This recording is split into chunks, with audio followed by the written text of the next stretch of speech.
ইতিমধ্যেই operation devil hunt শুরু হয়েছে, আপনারা জানেন। স্বরাষ্ট্র মন্ত্রণালয় এই উদ্যোগ নিয়েছে, যৌথ বাহিনী অভিযান পরিচালনা করছে, অনেকেই গ্রেপ্তার করা হয়েছে।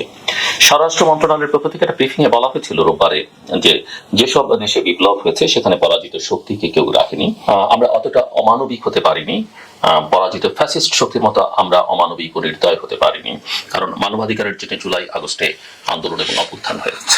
কথাটা খুবই সুন্দর, তবে একটা বিষয় মাথায় রাখতে হবে যে ইতিমধ্যে প্রশ্ন শুরু করেছে যে সময়টাতে এই অপারেশন ডেভিল হান্টের ঘোষণা দেওয়া হচ্ছে, সেই সময় দেশে বেশ কিছু অরাজক ঘটনা ঘটেছে। তার পাল্টাপাল্টি কিছু ঘটবার সূচনা যখন হয়েছে বা লক্ষণ যখন দেখা গিয়েছে তখনই কিন্তু অপারেশন ডেভিল হান্ট শুরু হয়েছে।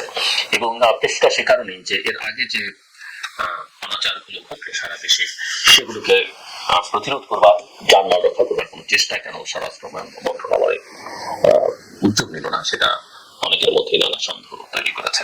আর বাংলাদেশে এই ধরনের অপারেশন, সেই অপারেশন গ্রিন হার্ট থেকে শুরু করে তারা আগে করে নানা নাম দেওয়া অপারেশন গুলো নিয়ে কিন্তু নানা সময়ে নানা রকমের সন্দেহের অবকাশ তৈরি হয়েছে, নানা রকমের প্রশ্ন উঠেছে এবং কিছু কিছু যৌক্তিক অভিযোগও তোলা হয়েছে বিভিন্ন মহল থেকে, মানবাধিকার সংগঠনগুলো থেকে, এবং সেগুলোর প্রমাণও মিলেছে।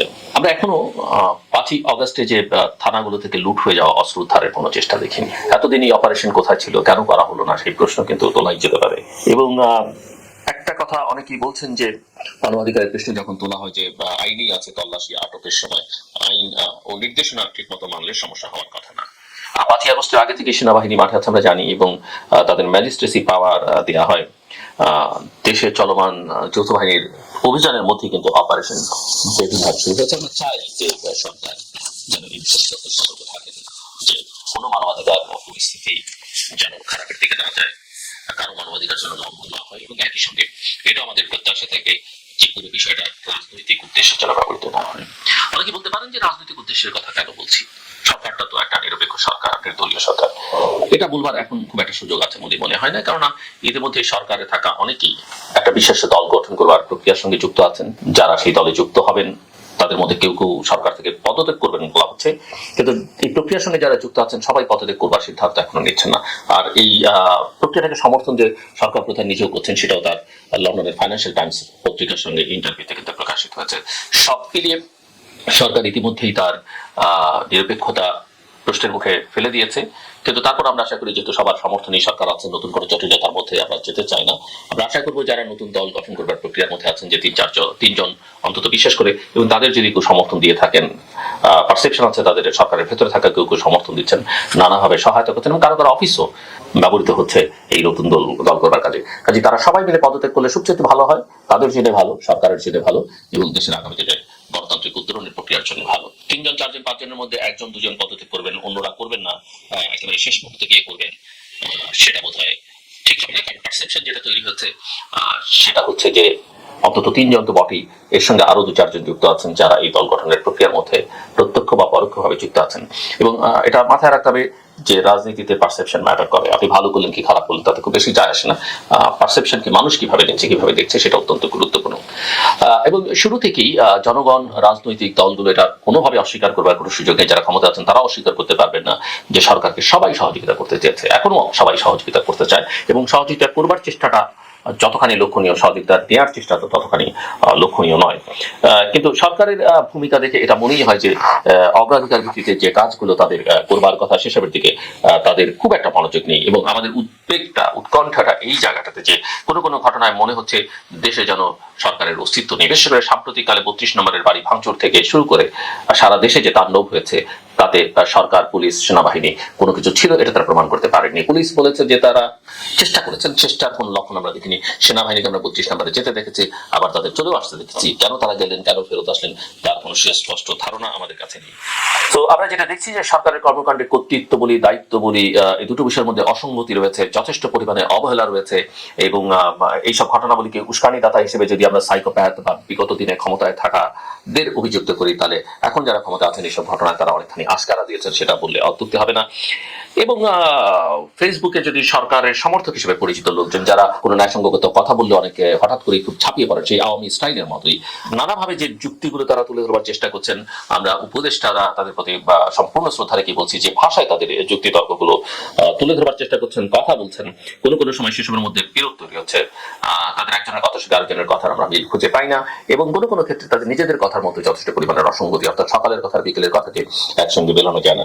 এবং এর একটা পরিণতি হচ্ছে যে আওয়ামী লীগকে বাংলাদেশ থেকে নিশ্চিহ্ন করবার ঘোষণা দিয়ে করা এই কাজগুলো আসলে আওয়ামী লীগের পুনর্বাসন এবং প্রত্যাবাসনের পথকে সুগম করছে। মানুষের এক ধরনের সহানুভূতি তৈরি হচ্ছে তাদের উপরে।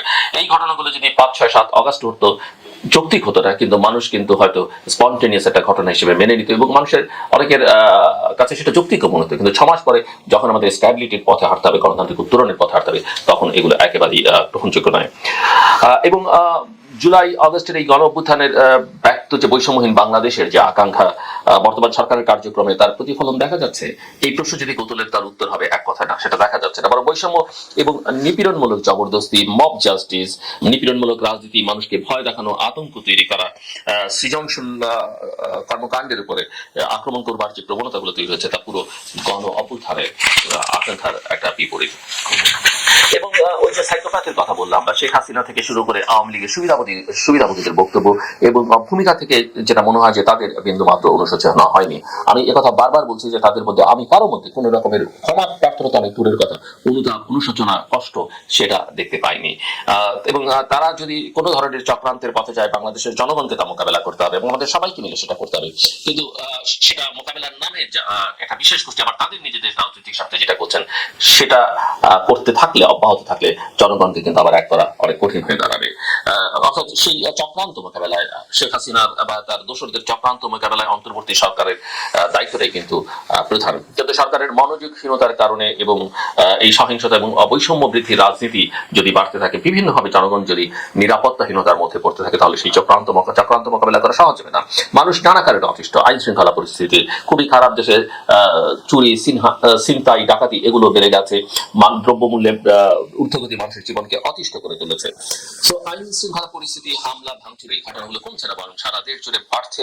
এ কারণে সব পর্যায়ে একটা নিরাপত্তাহীনতা তৈরি হচ্ছে, ফলে অন্তর্বর্তী সরকারের পক্ষে জনসমর্থন উল্লেখযোগ্য মাত্রায় কমছে। যেটা একেবারে উঁচুতে ছিল সেটা ধীরে ধীরে তলানির দিকে ঠেকছে। এবং অনেকেই বলছেন যে বিক্ষুব্ধ জনতা এইসব সহিংসতা করছে। এটা আমরা প্রধান উপদেষ্টার বিবৃতিতে দেখলাম, এটা আমরা সরকারের বক্তব্যে দেখলাম, কিন্তু বিক্ষুব্ধ জনতা নিজে কিছু করেনি। কিছু লোক এবং কিছু গোষ্ঠী দেশের ভেতর থেকে বাইরে থেকে পরিকল্পিত এবং উদ্দেশ্যমূলক ভাবে এই জনগণকে প্ররোচিত করেছে, আশকারা দিয়েছে, উস্কানি দিয়েছে। এবং এদের মধ্যে কতজন জনগণের নিশ্চিত প্রত্যেকে জনগণের অংশ, কিন্তু জনতা বলতে আমরা যেটা বোঝাই সেটা কতটা, সেটা নিয়ে কিন্তু ভাববার যথেষ্ট অবকাশ রয়েছে।